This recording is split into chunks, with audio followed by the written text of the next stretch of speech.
Ready to begin? Okay. Before we begin this deep meditation empowerment session, I'm going to have a little addendum here. There's something called a communication channel. That's between you and any individual, or you and God, or you and the devil. Any individual. And if you keep that clear, it's like William Blake said, if you cleanse the doors of perception, everything will appear as it is, infinite. So meditation is merely a study in whatever affects your consciousness. And until you've stepped into the deep well of divine providence with a larger bucket and a larger bucket, and you reach the place of complete silence, you'll need this one practice, understanding that there is a communication channel between you, your own self, your heart, your psyche, your experience, your conditioning, and if you're quiet inside, this is so utterly simple, and it's not spiritual. However, it would change the world in 5 minutes to 99% good, except now it's 99% bad. If you're spiritual, you see how bad it is, because it need not be. The communication channel is as thus.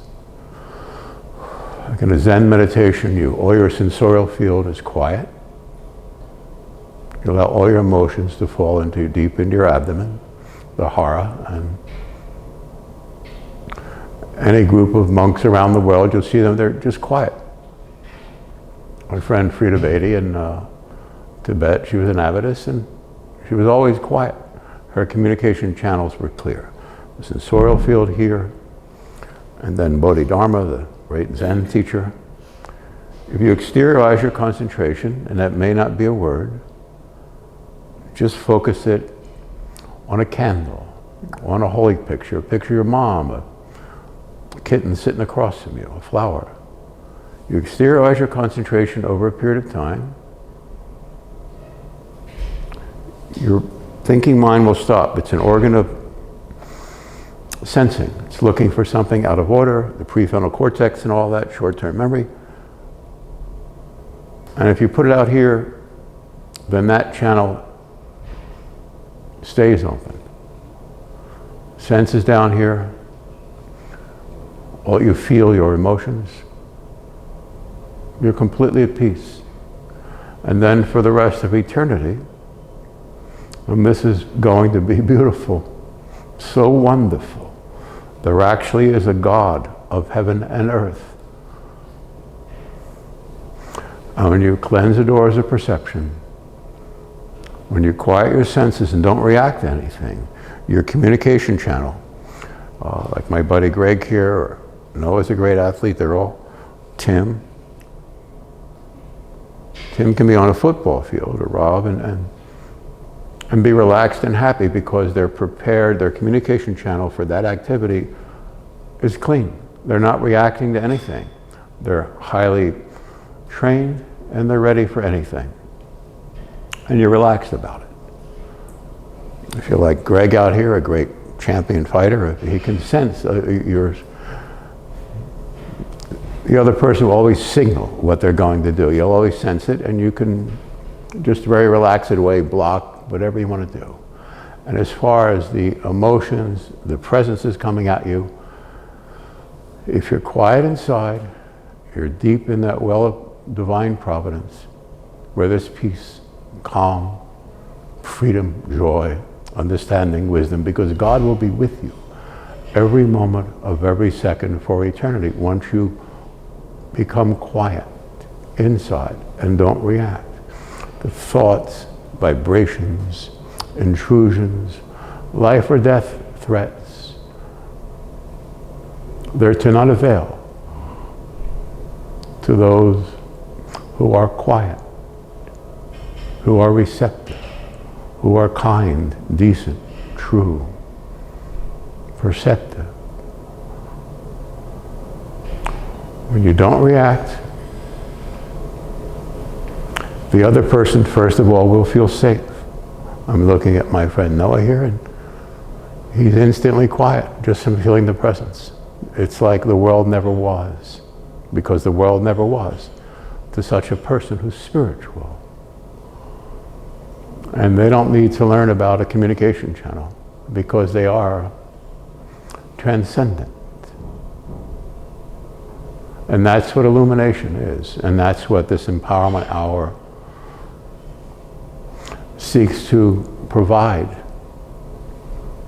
to all decent people forever. And we're not even decent people to ourselves if we're quiet, if we're spiritual. There's just this endless, beauteous, sweet, decent, adorable truth. It's a presence.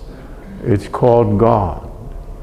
The universe isn't the great void, like they'll say in Eastern mysticism. It's the great fullness. It's filled of an infinitely contrite, decent, infinitely aware person that we call God. And you, as an incarnate being in the world, are the personableness of God. And when you quiet your senses, you even transcend that. There's only the quiet, only this joy, this simplicity, this sweetness, this purity, this beauty, this you. So meditation is a series of concentration techniques. And the only secret to it is this communication technique of being aware of and not reacting to everything you think, perceive, and then you're not even aware of that. But there's a deep, deep diamond in the middle of this, the part of you that won't react to anything, that doesn't. And that diamond is your connection to God. And when you're illumined, there's so many writings about this, and we're all familiar with it in different ways. There's a condition called spiritual enlightenment, illumination, God consciousness. In India, they call it Nirvikalpi Samadhi, a God consciousness. The beatific vision, the vision of God, but it's the vision of you. And as soon as you're quiet and you don't react to anything that comes at you, you sit at home in your easy chair,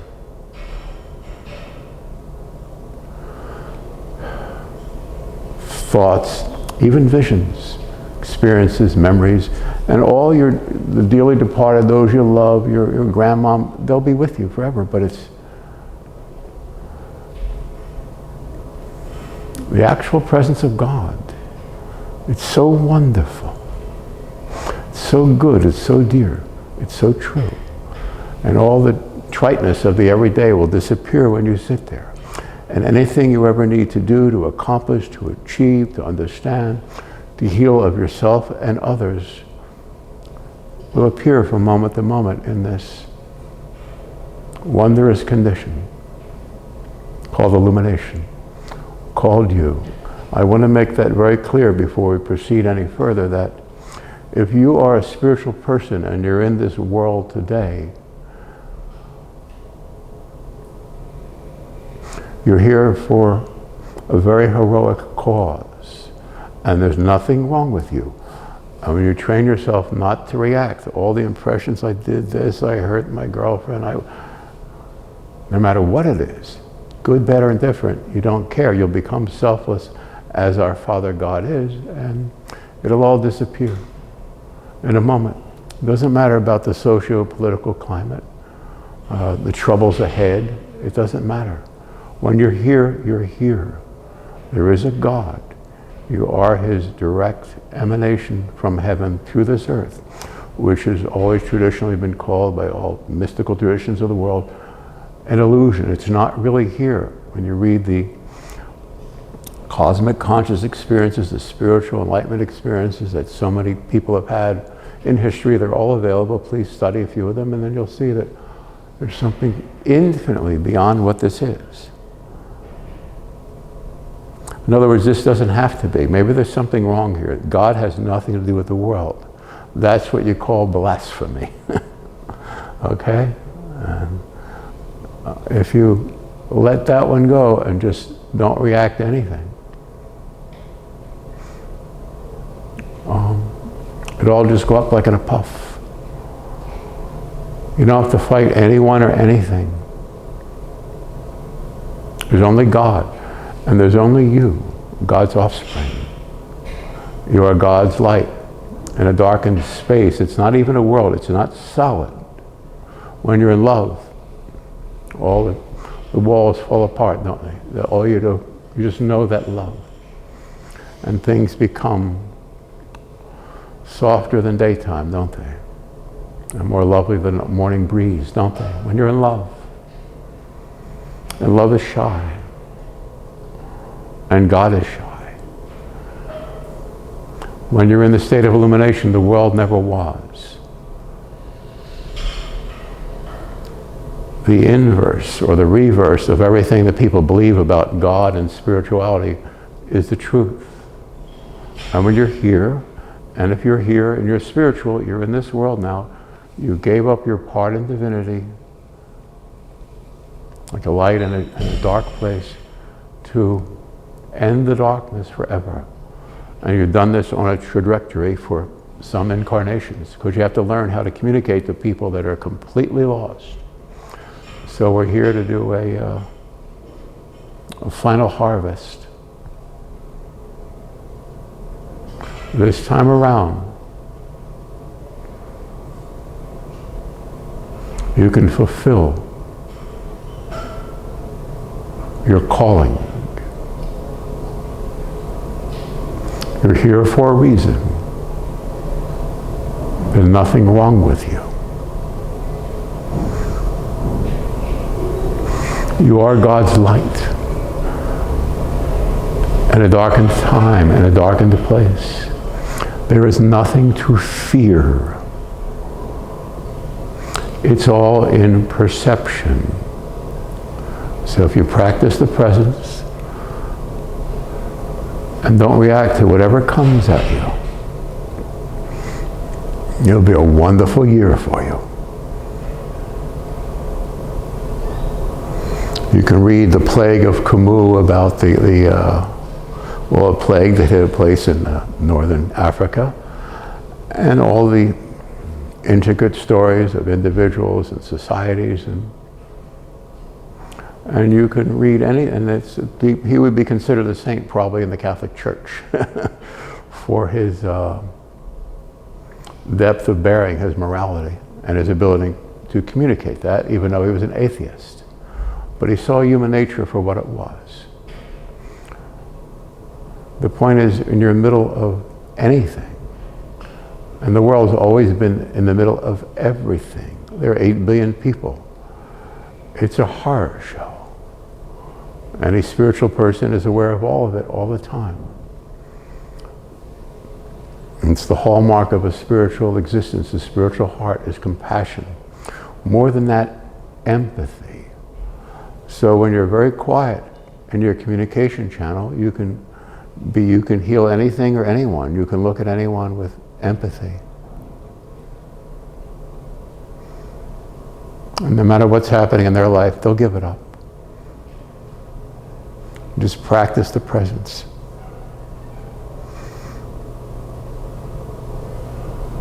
There is a God. So when you don't react to this stuff, you will become what God is. It's quite wonderful. It's quite you. Isn't it you? There's nothing to fear. And when you're very quiet and you cleanse your communication channel between you and everything you perceive, things will brighten, you'll understand everything. And there are great demons that will be coming at you. And take a look at that movie, Little Buddha. It was a Little Buddha. And there was a scene where the Buddha, when he was enlightened, he was on a riverbank, and the enemy, the soldiers from whatever were coming. He ran from his family and so forth. And they're coming at him. He's sitting there in meditation, and the soldiers, all of a sudden, they're releasing their arrows and their spears, and he's sitting there, and and it's, and he didn't react to it. And so on the way to him, And it's the idea of not reacting to the world. Clean communication channel, as it were. And when they're being thrown at him, and there's this moment of great intensity, and he's not reacting to them. And everyone wants, in the movie, wants to shake and move. And in that moment, they all turned into flowers and other beautiful things, because he didn't take the world as real. That's the idea of Buddhism. The Buddha is the awakened one. And you're awake as soon as you stop reacting to the world, stop believing it. Stop imagining for one moment ever, anyone, that Almighty God in heaven, who is our soul's presence,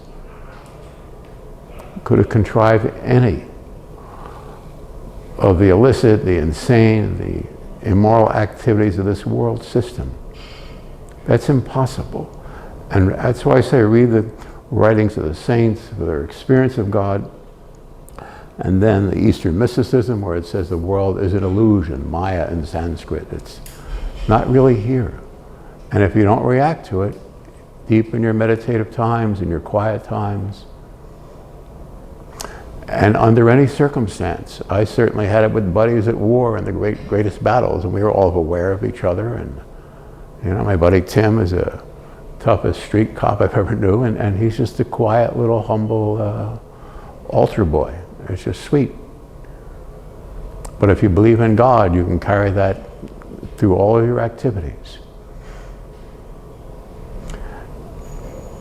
The most important thing being communicated during this message is the fact there actually is a God. And we are God's senses in this world, sense equipment. God can't see the world. God is infinitely, infinitely pure.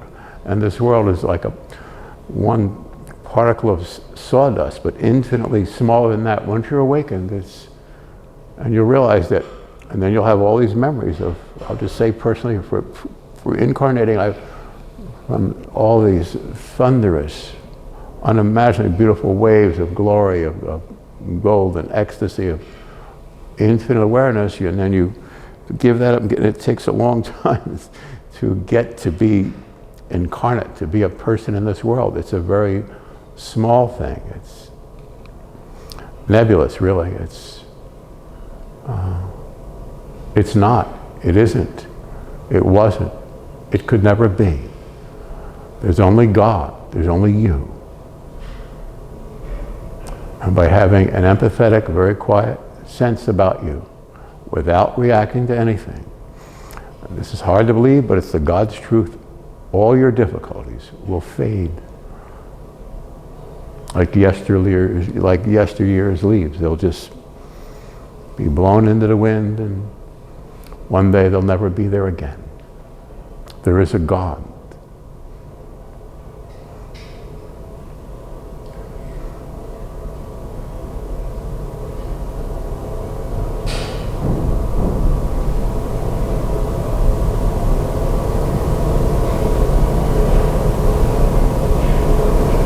There's nothing wrong with you. You're an emissary from heaven, we could say. And we could really, really, really mean it, because it's true. Be whole, be free, be safe, be kind. Fear nothing. And you will disappear on your feet into this condition that Noah would call enlightenment. There is such a condition. Seek it. Seek Him in your heart. That's where God resides. In your heart. Nowhere else. Not in a building made of stone or wood. It's in your heart. Light one candle. Don't react. And the rest is glorious, wondrous. And you'll help others out of the morass, Like Edgar Casey said, that you'll go to heaven upon the elbow of someone you've helped. And that's simply keeping an empathetic nature, being helpful, being kind, being true, being healing, being dear, being a coach, being a teacher, an instructor, a child, a mother, an aunt, anything. Be a flower.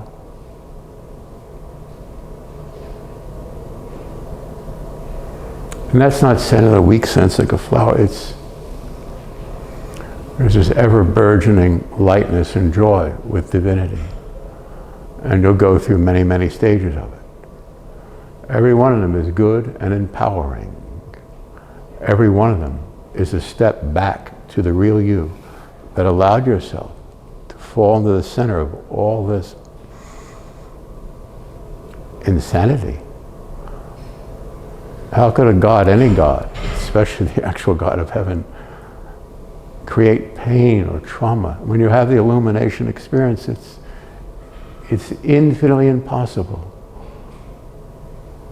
And it's so meaningful. And God will be with you from the first moment. Along with not reacting to anything else, know that you'll have God within you that'll be training and teaching you and bring you forward. You don't need a teacher, a coach, a friend, a mother, or a daughter. You need God. God needs you.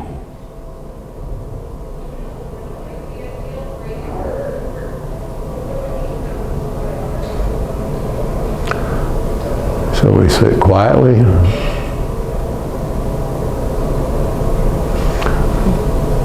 This joy, this happiness, this sweetness will be with you always. From the beginning of this quest for the uttermost. So it'll be very natural, very real, a very human experience being illumined. Again, it's not the great void or the great openness, it's the great fullness. It's a very human expression of the universe that you are, and that the universe is the person of God. Again, infinitely contrite, decent, humble, and yet when you fall back into this experience of spirituality, you realize something had happened in 1957 or 1982 or anything in your life, business life, dealing with the government, dealing with family and injury. It will all make sense, and you'll realize that in every moment of your life, God can present it 7 different ways relating back to any of these other experiences. It's extraordinary. It's just, so it's so meaningful to be illumined. It's not an emptiness and you try to help this one or that one. You have great, this is important, what must be said, powers. You have great gifts and powers. And when you're in this condition, it'll make sense. You'll overcome the entire world in this lifetime. But the lifetime will disappear.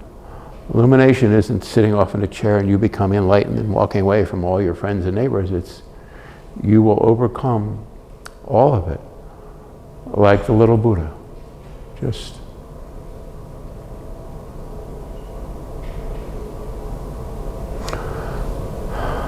being your soul. And from that, it's a rocket ship to eternity. The glory of it all. Again, read of the different descriptions the saints and the people who are illumined have left. You'll find it in most great literature and great poetry, the sense of something that's so wonderful. That's the beginning of your meditation hour. Remembering that. And then after that, it's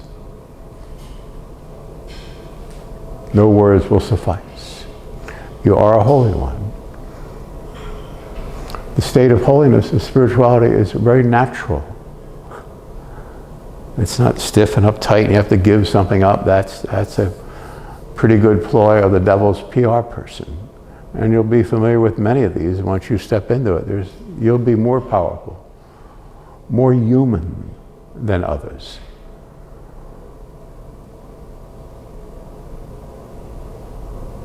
When you step away from the world formed to God unformed, everything spiritual is uncreated, has nothing to do with this world. Again, the world is an illusion. You'll step through all of it. That's why Michelangelo, Rembrandt, Van Gogh, they gave up their sanity to recreate the beauty they knew was there, right? And until we've gone that far with it, how do we know? And yet we don't have to hang on a cross. We simply have to find time to reacquaint ourselves with the quiet, with the peace, the wisdom, the joy, and the openness of Almighty, everlasting, infinite God, our Father. And He's found in our heart, in our contrite nature. I think Gibran said love is shy. In other words, you're in love with someone truly. I'm not talking about passion, all that things of the world, but just you love someone like you love your child. It's forever.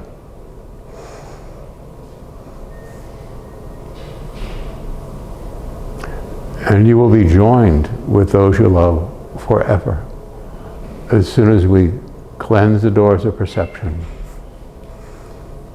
Don't react to anything. And just care. Just be.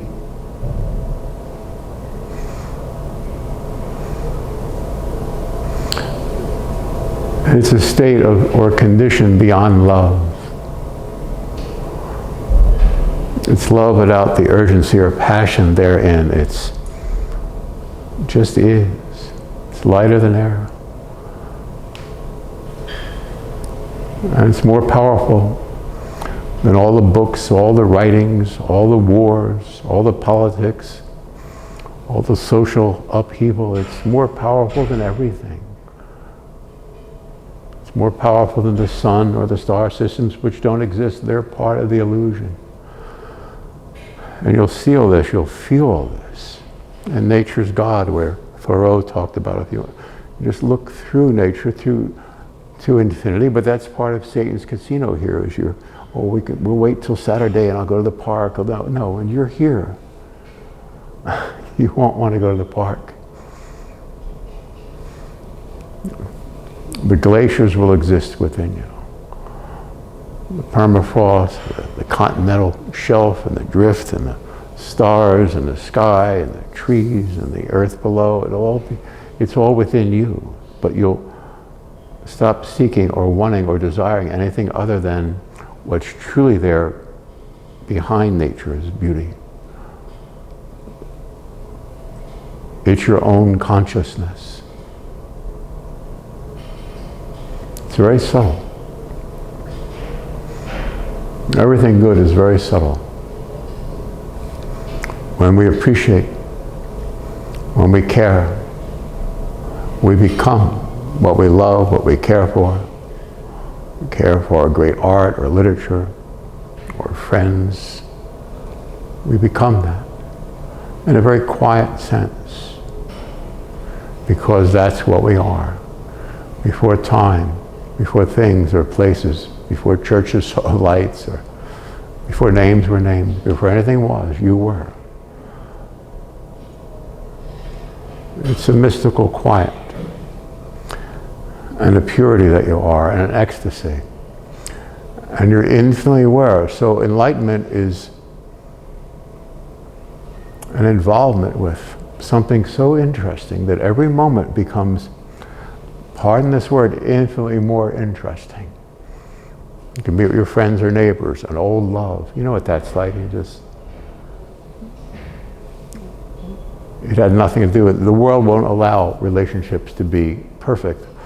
And often it won't allow relationships where there's true love involved to be even really good, because that's what the world does.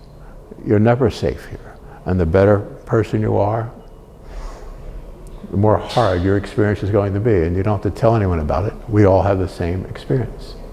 This world does not want you to be happy, but it wants you to be here and believe in it.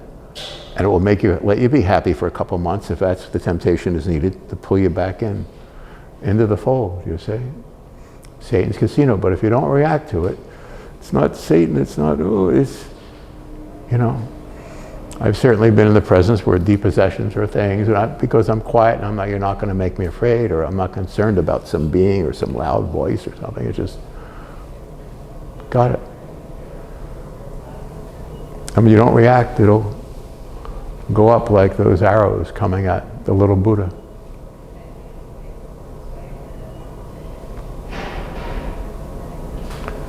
It is that simple.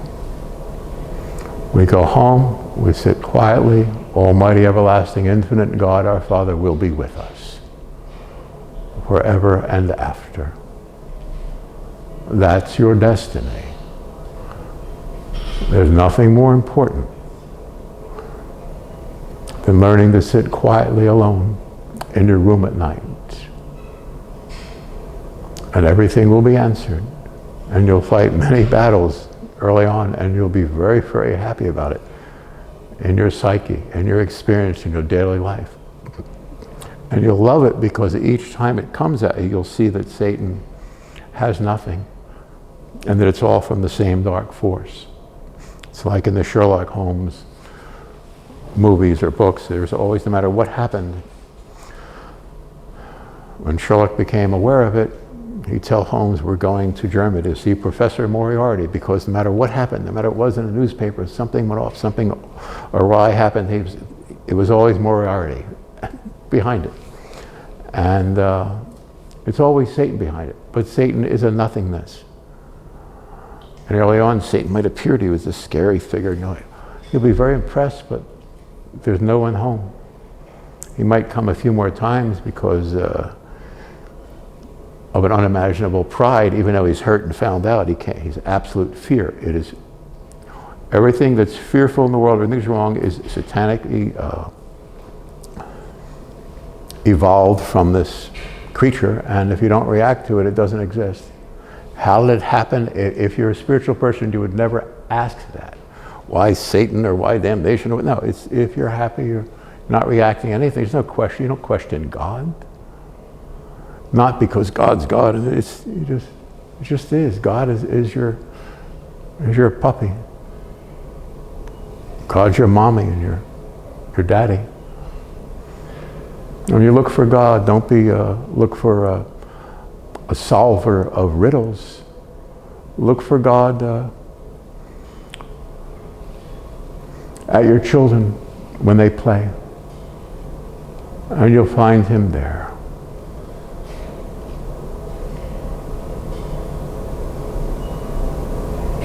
So we don't react, and the peace will become palpable, full, more engaging, more intelligent, more aware. You'll understand everything in the world in the first moment of illumination, because the world is an illusion. I can talk with professors from anything in the world, and because I'm quiet and I listen, they think I understand what they're talking about, and they'll have made a friend because someone finally listened to them. No one in this world listens to you ever, do they? Except for that one person you might be in love with, or your mommy, you know? But no one listens to you. You know what's being said. When you train yourself to listen, you'll have many friends of a very deep nature. And the others will feel good around you, but they still might not be deep or spiritual, but you'll calm the waves enough to you can walk through this life with some peace. And before it's all through, you'll end this life, the supposed life in the world, as an incarnate being, because that doesn't exist. You'll overcome the world. That's why you're here. Thank you so much for listening. Thank you.